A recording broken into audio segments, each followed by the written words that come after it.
ఒక సెలబ్రిటీని వెతికిన తర్వాత చాలా జాగ్రత్త మనం ప్రవర్తించాల్సిన అవసరం ఉంది. నీ ప్రతి మాట ఒక కొత్త మాట అవుతుంది ఇంకోటికి, నిజంగా కొత్త మాట అవుతుంది. For that we have to be very careful while we are talking in front of the public.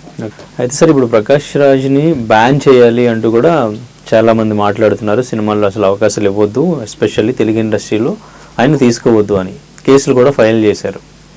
ఆయన క్లారిటీగా ఒక వీడియో చేశారు, దాని మీద క్లారిటీ ఇస్తూ నేను మాట్లాడిన దాన్ని కావాలని వక్రీకరించి నన్ను యాంటీ హిందూగా ప్రొజెక్ట్ చేసే ప్రయత్నం చేస్తున్నారు, నేను అడిగిన వాటికి సమాధానం చెప్పలేక అంటూ ఆయన వీడియో చేశారు. నేను ఎక్కడో ఉన్నాను, మళ్ళీ తర్వాత వస్తాను చూసుకుందాం అన్నట్టుగా కూడా ఆయన మాట్లాడారు. మరి ఏమంటారు? ఆయన మొక్కలు నీళ్లు పోస్తున్నానంట, ఈ ఎండాకాలం కదా కొంచెం నీళ్లు పోస్తున్నా, వానాకాలం వస్తే కొంచెం దానికి డ్రైనేజ్ సిస్టమ్ రెడీ చేస్తున్నా, ఈ పనుల్లో బిజీగా ఉన్నా, తర్వాత వచ్చి మీ అందరికి సమాధానం చెప్తాను అన్న మాటల్లో కూడా చాలా అహంకారం ఎటకారం రెండు ఉన్నాయి.